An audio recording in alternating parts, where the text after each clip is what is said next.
De l'endométriose, docteur Vanadi, grande cause nationale, donc un tabou qui est enfin en train de se lever. Pour commencer, expliquez-nous, c'est quoi exactement cette maladie? En fait, c'est une maladie gynécologique qui touche 10% des femmes, donc c'est très fréquent.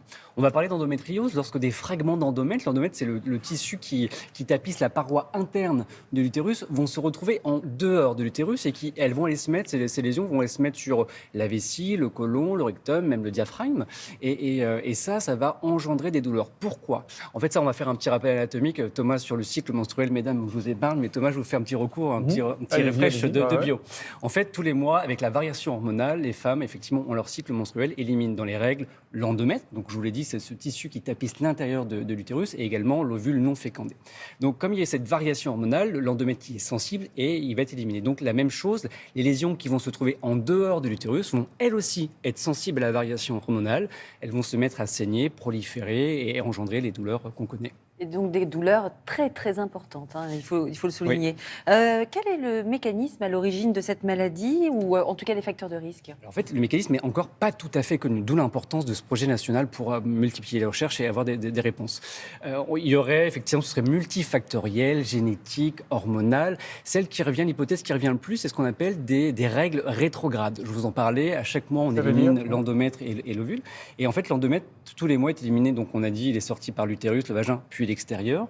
Et l'hypothèse des règles rétrogrades, c'est qu'en fait, lorsque l'utérus se contracte, une partie de l'endomètre remonterait au niveau des trompes et sortirait au niveau des phalanges pour aller ensuite se disséminer dans l'intérieur de l'abdomen et se propager. C'est l'une des hypothèses retenues. Alors, les règles douloureuses, beaucoup de femmes en souffrent. Quels sont les symptômes qui doivent les avertir et dire attention, c'est peut-être de l'endométriose? Ça, par exemple, cette phrase, les règles douloureuses, beaucoup de femmes en souffrent, il ne faut pas la retenir. C'est-à-dire que normalement, des règles, oui, ça fait mal, mais ça ne doit pas faire très très mal et surtout, ça doit passer sous paracétamol. Donc, si vraiment des règles très douloureuses qui persistent et qui résistent à un traitement antalgique, il faut consulter. J'ai souvenir d'avoir vu une patiente qui, effectivement, depuis plusieurs années, elle avait des règles douloureuses, elle essayait d'avoir un bébé avec son mari, c'était difficile, donc elle a consulté.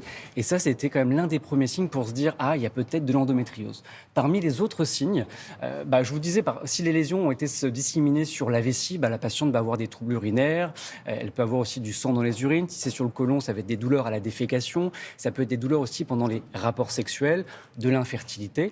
Maintenant, même si les douleurs elles peuvent être permanentes, elles sont principalement rythmées par les règles. Alors le président Macron annonce qu'un parcours diagnostique et de soins va être balisé pour lutter notamment contre l'errance diagnostique. Quels sont les moyens qui existent aujourd'hui ? Aujourd'hui, effectivement, donc après l'interrogatoire relativement bien poussé, on ira faire une échographie qu'on pourra compléter par une IRM.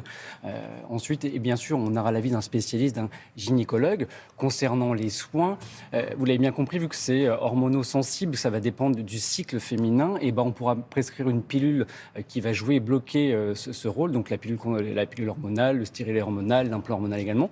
Et puis, on a aussi la possibilité d'un traitement parfois chirurgical pour essayer de répondre à ça. En tout cas, je suis sûre que vous avez plein de questions à propos de l'endométriose. Posez-les grâce au QR code qui apparaît sur votre écran. On se retrouve avec vous, docteur, d'ici plus d'une heure pour répondre à toutes ces questions. Et tout de suite, on marque une courte pause.